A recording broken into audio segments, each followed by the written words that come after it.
Kisah Para Rasul pertama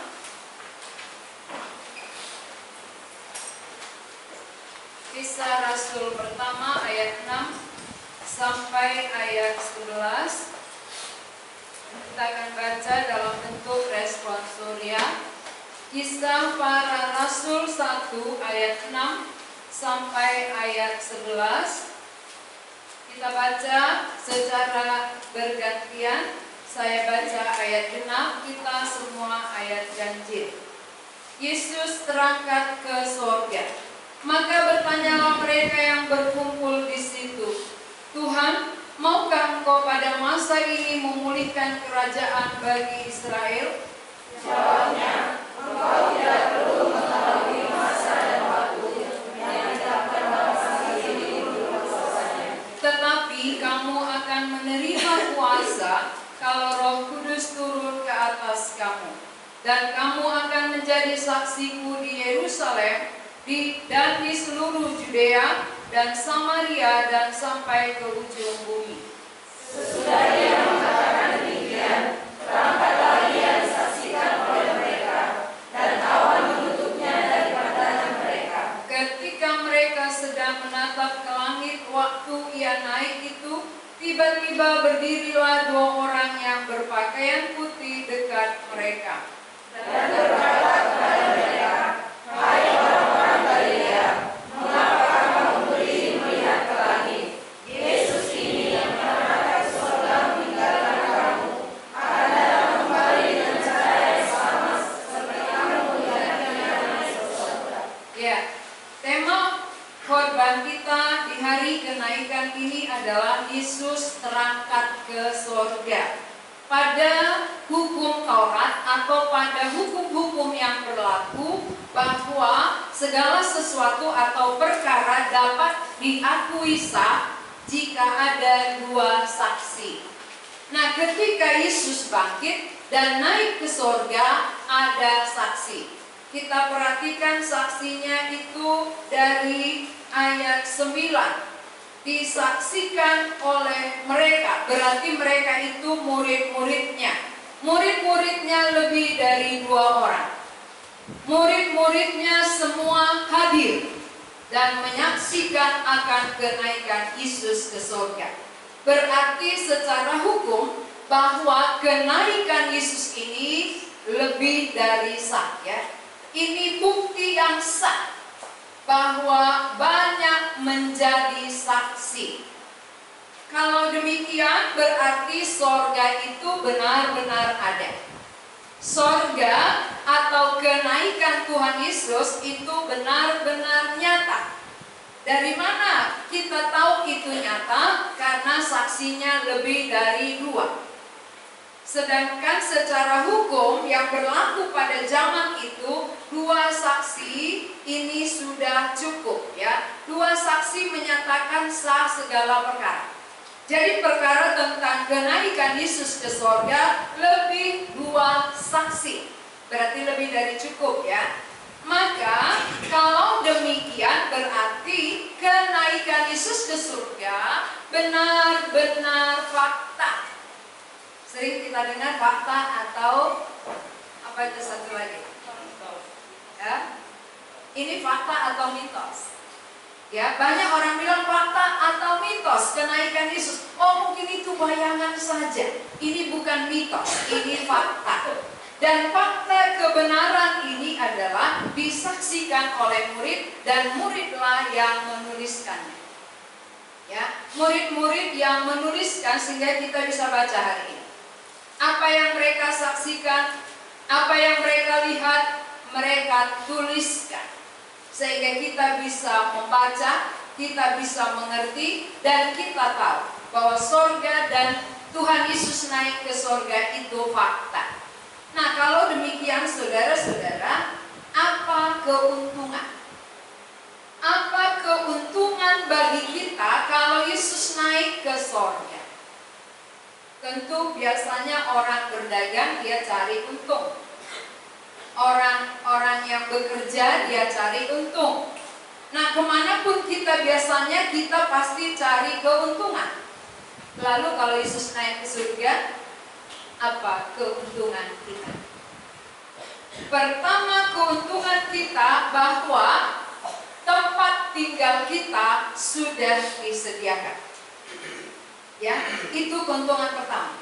Dengan naiknya Yesus ke surga, untuk apa dia ke surga? Menyediakan tempat. Itu dari Yohanes pasal 14 ya, mari kita perhatikan. Untuk apa Yesus naik ke surga?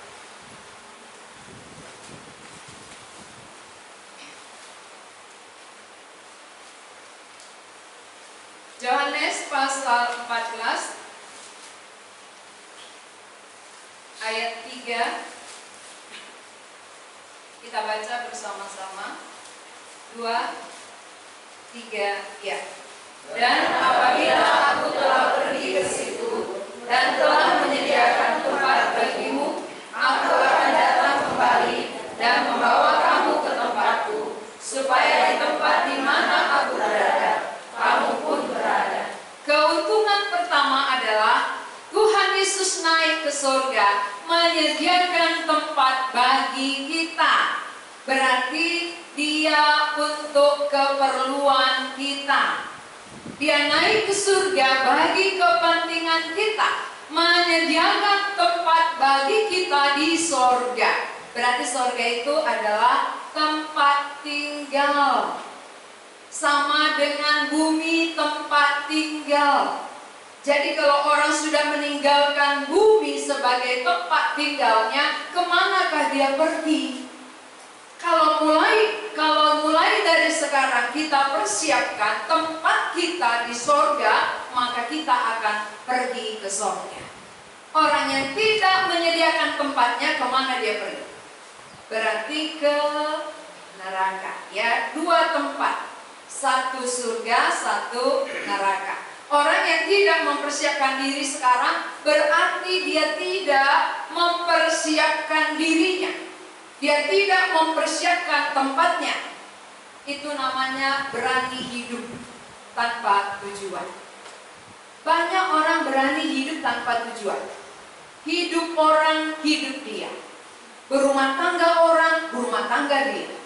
Punya anak orang, punya anak dia. Sekolahkan anak orang, sekolahkan anak dia. Mati orang, mati dia. Tapi alamatnya berbeda, ya.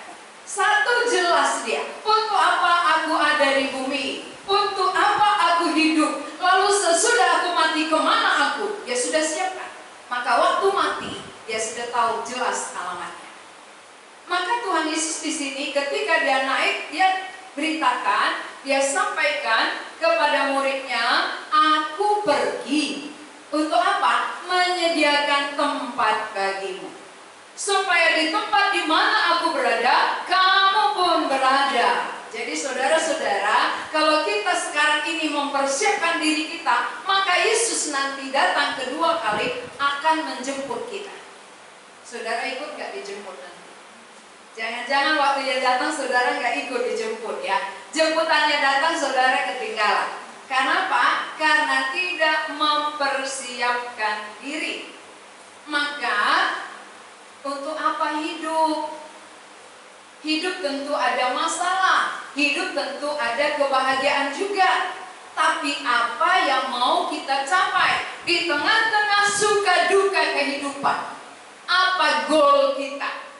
Apa yang mau kita capai? Semua orang mengalami suka duka. Tapi di balik suka duka ini apa goalnya? Ya, apa tujuan yang mau dicapai?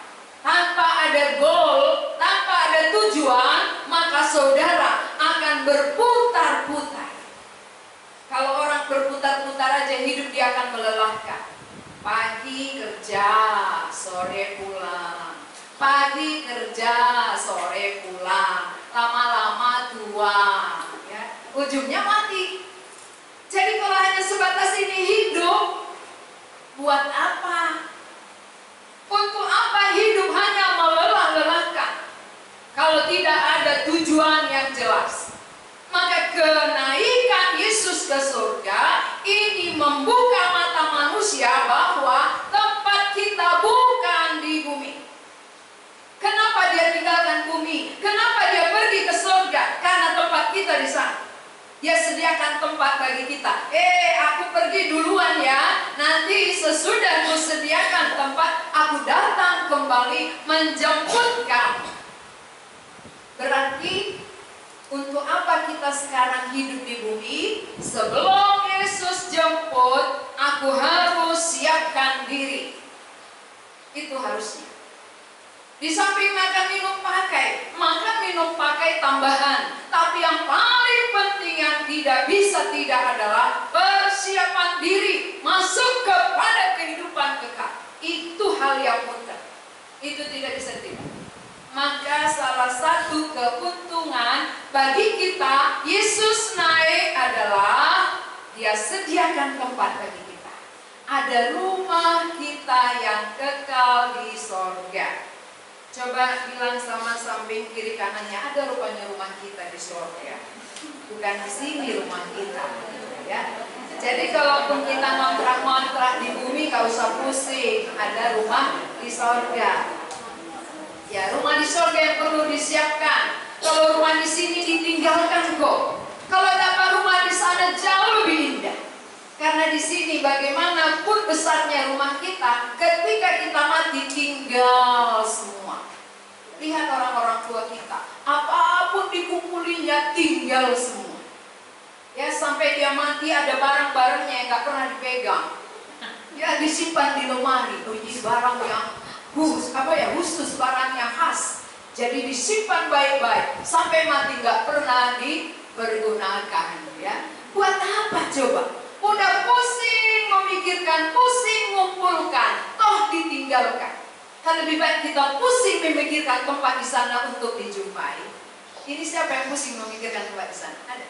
Aduh, pusing kali aku gak dapat ini. Gak pernah pusing memikirkan rumah di surga. Kalau rumah di bumi pusingnya 7 keliling. Kredit pun jadi, yang penting ada.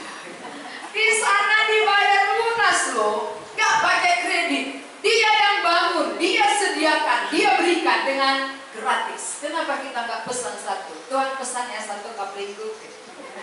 Enak. Ini kapling di bumi yang kita intip-intip terus. Di mana ya jual murah di sini? Ya, kapling di sana gratis. Itu yang perlu dipesan. Itu yang paling utama. Karena pasti pulang ke sana. Ya, di bumi pasti kita tinggalkan. Jadi Tuhan Yesus sudah naik ke surga membuktikan apa? Ya memang di sana tempat, bukan di sini. Jadi itu apa dia datang? Nah, kita melihat keuntungan kedua.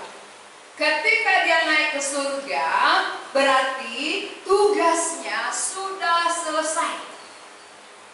Pekerjaannya sempurna. Tidak ada yang gagal.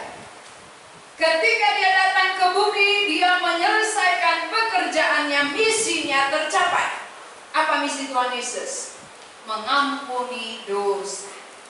Misi Tuhan datang ke bumi dengan mati di kayu salib adalah untuk mengampuni dosa kita. Lalu misi itu sudah tercapai. Itu sudah selesai.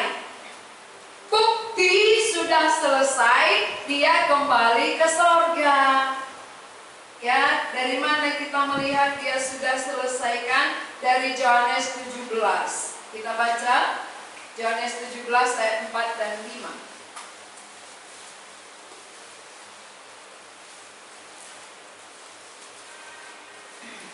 Mari kita perhatikan Yohanes 17 ayat 4, kaum bapak ya, kaum pria semua. Lalu ayat 5 kaum wanita. Yohanes 17 ayat 4 kaum pria, kaum madam. 2, 3, ya. Aku telah memuliakan kaum ini dan jalan menyelesaikan pekerjaan yang kau berikan kepadaku untuk melakukannya. Oleh sebab itu ya Bapa, permuliakanlah aku padamu sendiri dengan kemuliaan yang memiliki hadiratmu sebelum dunia ada. Berarti di sini jelas ketika Yesus datang ke bumi adalah untuk menyelesaikan pekerjaan yang diberikan Bapa. Dengan dia menyelesaikan pekerjaan yang diberikan Bapa kepadanya untuk mengampuni dosa manusia, itu menjadi salah satu kemuliaan bagi Allah. Mempermuliakan Allah, saudara. Jadi saat dosa kita diampuni, itulah kemuliaan bagi Allah. Jadi kalau saudara katakan aku mau mempermuliakan Allah, tapi kalau dosanya belum selesai, itu tidak mempermuliakan Allah. Itu bukan mempermuliakan Allah. Salah satu cara mempermuliakan Allah adalah ketika dosa diampuni. Pada saat dosa kita selesai, berarti itulah menjadi kemuliaan Allah.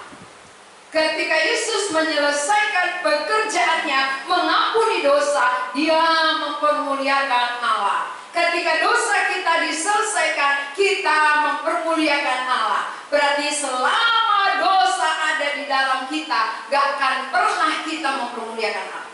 Walaupun kita banyak berbuat, walaupun banyak yang kita lakukan, kerjakan, kalau dosanya belum diselesaikan, berarti bukan bagi kemuliaan Allah. Siapa yang dosanya sudah selesai, barulah bagi kemuliaan Allah. Jadi kita tahu bahwa tugas pekerjaan Tuhan jelas, misinya jelas. Lalu ketika misinya jelas, Dia selesaikan itu, selesai itu Dia naik ke surga. Berarti kalau kita datang ke bumi, lahir, apa misi kita? Ya, oh, aku misiku datang ke bumi supaya ada menurunkan margaku. Keturunanku nanti ada, marga ini akan ada di bumi.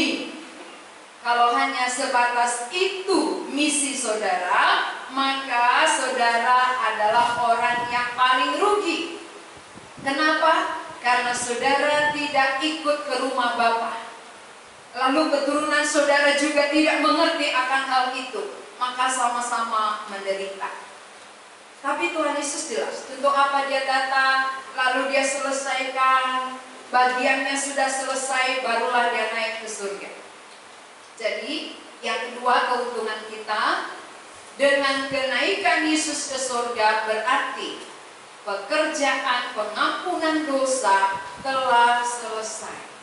Kalau Yesus sudah selesaikan, apakah di dalam diri kita juga sudah selesai?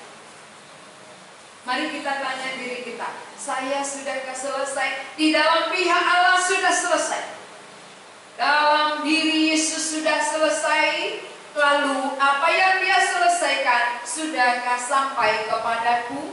Sehingga aku juga yakin dosaku sudah selesai. Maka aku hidup berguna bagi kemuliaan Allah. Atau aku hidup untuk kemuliaanku, kemuliaan keluargaku, kemuliaan bagi tetanggaku, bukan bagi Allah. Kalau belum selesai kepada kita, belum sampai apa yang Yesus kerjakan bagi kita, berarti kita belum bisa mempermuliakan Allah. Maka sering sekali orang senang cari nama, senang cari pujian, ya, dipuji orang bangga, diangkat-angkat orang senang. Kenapa? Karena hidup bukan bagi kemuliaan Allah. Kalau kita sudah tahu bahwa Yesus telah menebus kita, dan lewat itu kita mempermuliakan Allah, maka kita tidak cari kemuliaan diri. Kita tidak mencari puji-pujian untuk diri kita. Tapi bagaimana aku hidup untuk kemuliaan Tuhan, bagi puji-pujian, bagi nama Tuhan, sehingga apa yang kita kerjakan semua bertujuan untuk Tuhan. Itu yang enak. Semuanya untuk Tuhan. Hidupku untuk Tuhan, suaraku untuk Tuhan, tenagaku untuk Tuhan, pikiranku untuk Tuhan, segala dayaku untuk Tuhan. Karena aku hidup bagi kemuliaan. Ini orang yang telah ditebus.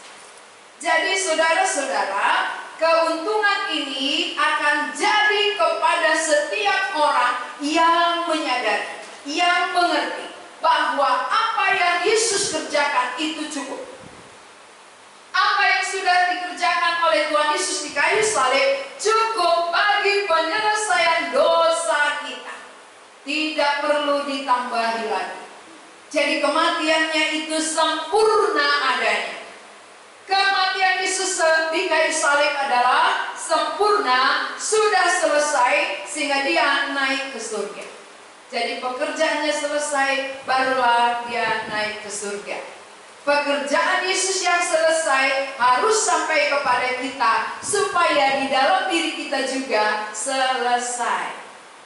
Ya, coba sekarang tanya di sebelahnya, sudah selesaikah dosamu?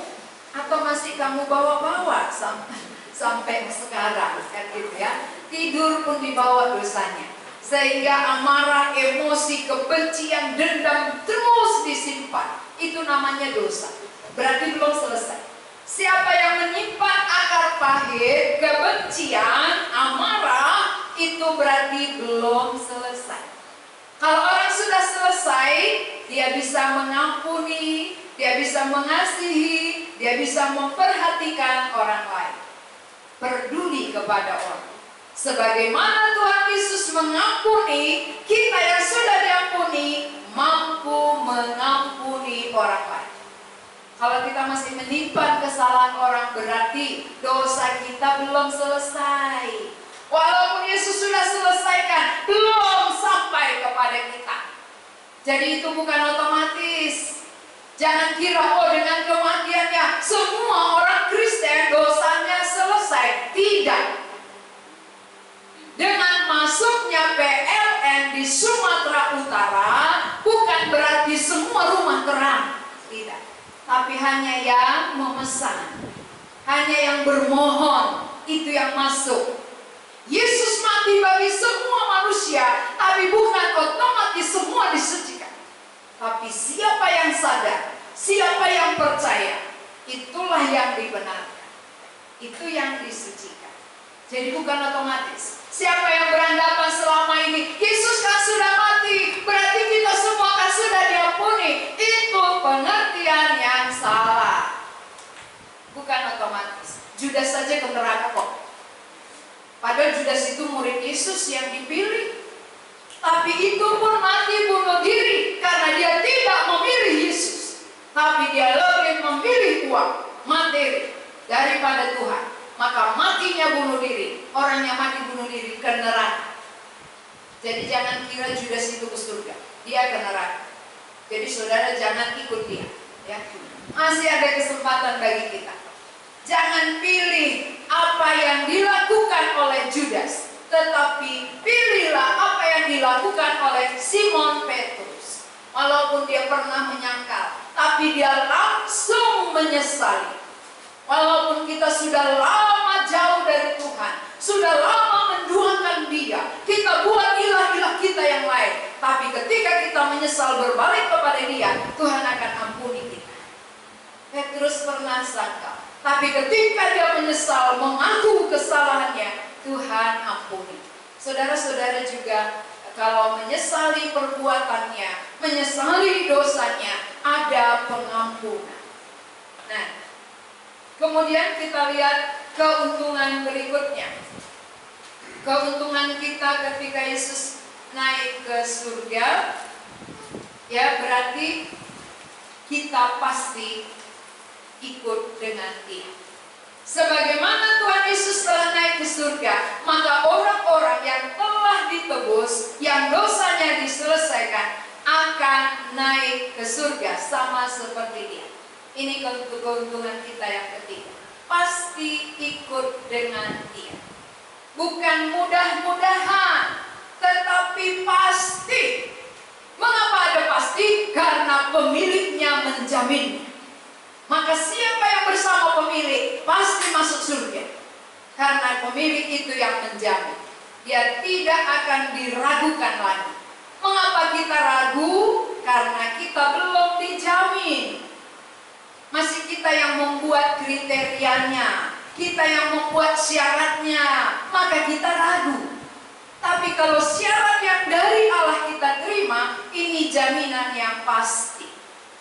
Dia telah menyelesaikan di kayu salib dan itu sempurna, tidak perlu ditambahi. Cukup kematiannya menyucikan kita. Ketika kita terima, itu menjadi jaminan pasti. Maka kita pasti naik ke surga. Sama seperti dia. Jadi kalau pasti naik ke surga, gak terlalu khawatir dengan hidup ini. Kalau pasti naik ke surga, gak terlalu takut mati. Mati bagaimanapun juga ya. Kena virus mati kenapa rupanya? Lebih cepat, lebih baik kan gitu ya. Karena lebih enak di surga gitu. Hanya kenapa sampai sekarang kita diizinkan oleh Tuhan hidup, mungkin belum selesai, itu salah satu. Belum selesai dosa kita. Yang kedua, belum selesai pekerjaan kita. Mengapa saya masih hidup sampai hari ini? Karena tugas, misi yang Allah percayakan belum selesai. Kalau Tuhan Yesus sudah selesai, dia naik ke surga. Saya hari ini, kita yang sudah percaya, mengapa Tuhan izinkan masih hidup? Berarti belum selesai misi kita. Apa misi orang percaya? Itu ayat 8. Mari kita perhatikan. 2, 3, ya. Tetapi kamu akan menerima kuasa kalau Roh Kudus turun ke atas kamu, dan kamu akan menjadi saksiku di Yerusalem dan di seluruh Yudea dan Samaria dan sampai ke ujung. Ini misi bagi orang percaya, bukan lagi bagi 12 rasul, karena 12 rasul sudah mati. Sekarang bagi tiap-tiap orang yang dosanya sudah diselesaikan, ini menjadi tugas kita. Ini pekerjaan kita. Ini misi kita. Pergilah, jadikan semua bangsa menjadi muridku. Mulai dari Yerusalem, Judea, Samaria, sampai ke ujung bumi. Kalau ini nanti sudah selesai, kita akan pulang kok. Ya, kita akan naik ke surga. Maka cepat-cepat kita selesaikan. Cepat selesai tugas, cepat berangkat. Kalau belum selesai, belum berangkat ya. Tapi ada orang bilang, lebih baiklah di sini lama-lama gitu ya. Menikmati hidup ini. Maka banyak orang yang takut mati walaupun sudah ada tiketnya masuk surga. Udah yakin masuk surga sudah? Masih takut mati? Iya. Kenapa? Anakku nanti, cucuku nggak kuliah kawin gitu ya. Gak kuliah nanti cucuku berumah tangga, ada lagi cicitku. Nah, kita lebih senang di tubuh ini. Padahal ketika naik ke surga jauh lebih indah di sana. Karena tidak ada lagi kesusahan, tidak ada penderitaan, tidak ada masalah, tidak ada sakit penyakit lagi di sana. Kalau di sini banyak masalah ya. Kakiku lah encok, ya, punggungku terjepit ya. Gigiku rontok, macam-macam di sini masalah. Tapi di sana semua sudah berlalu, tapi nggak semua kepingin cepat-cepat ke sana. Nah, nggak apa-apa, yang penting bekerja. Nggak cepat pergi, tapi kerjakanlah tugas kita. Jadi orang percaya hidup itu apa?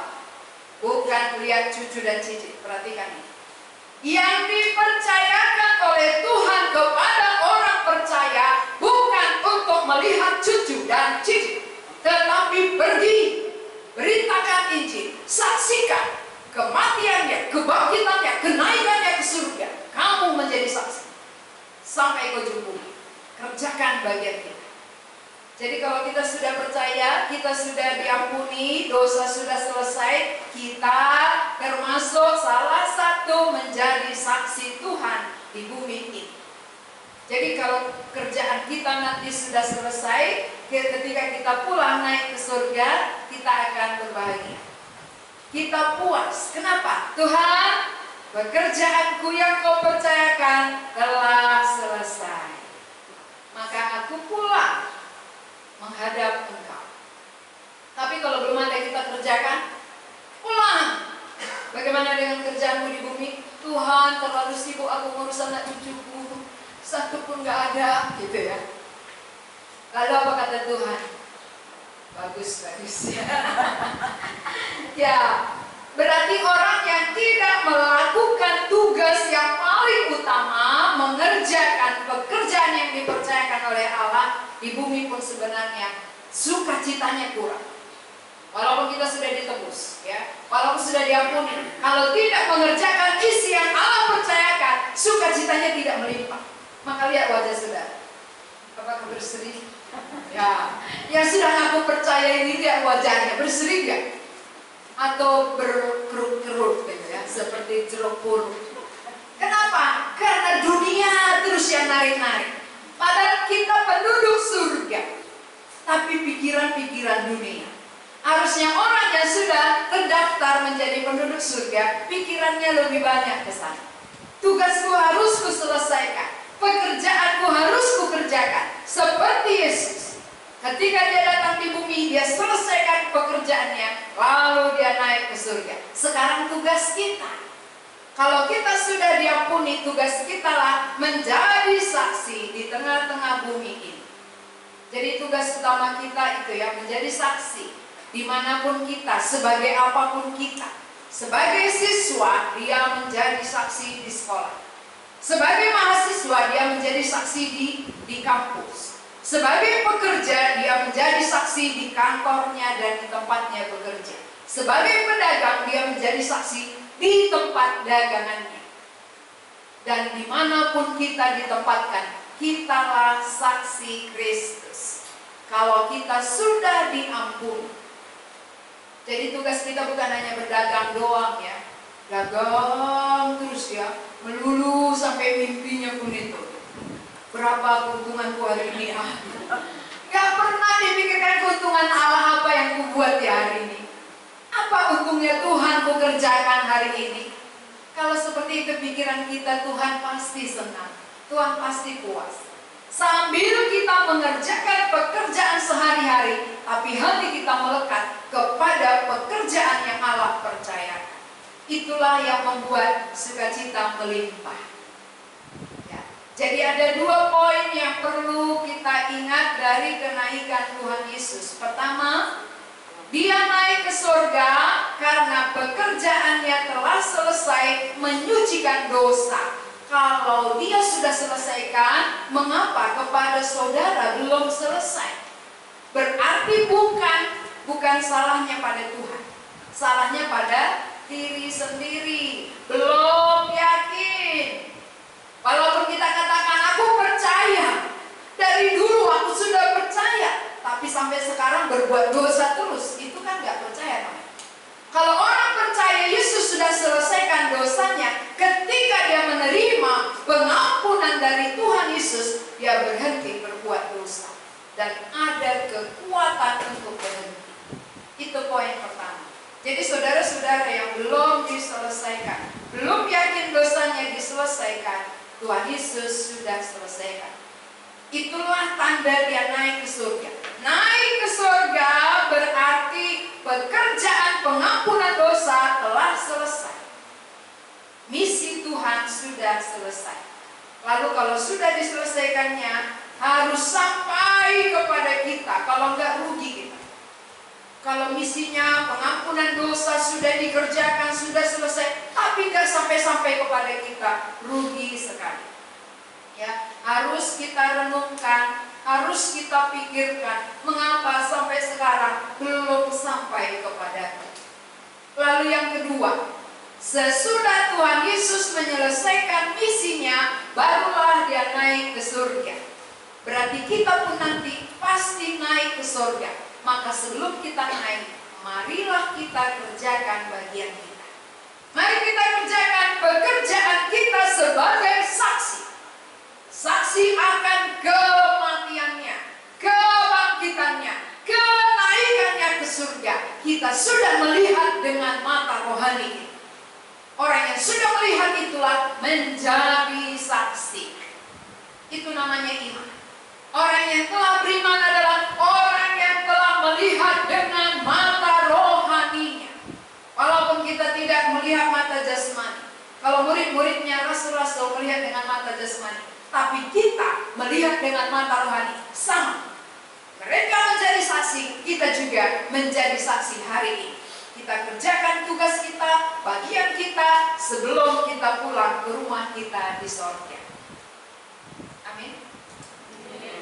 Amin. Bagi yang sudah diselesaikan dosanya ya. Kalau belum, jangan ya, nggak akan bisa memuliakan Allah kalau belum selesai. Selesaikan dulu, karena Tuhan Yesus sudah selesaikan. Terimalah dia.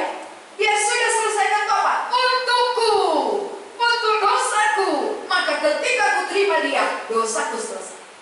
bukan aku menyelesaikan, Yesus yang selesaikan. Maka ketika aku sambut dia, dosaku itu sudah selesai.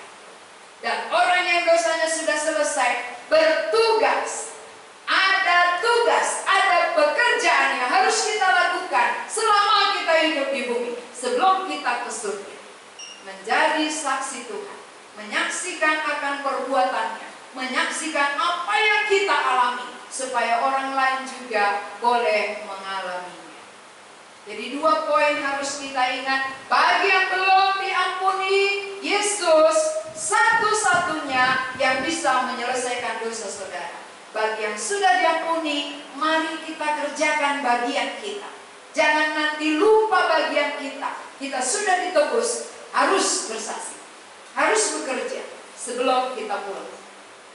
Ya, inilah renungan kita di hari kenaikan Tuhan Yesus ini. Supaya waktu kita naik bertemu dengan dia, kita puas. Karena Tuhan, aku sudah selesaikan bagianku. Sekarang aku pulang, duduk bersama dengan Tuhan di sorga. Mari kita berdoa.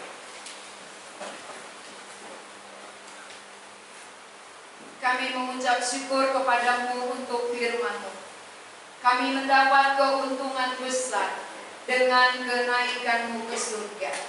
Dosa kami diselesaikan, tempat kami disediakan, dan kami pasti ke surga karena kami percaya kepadamu.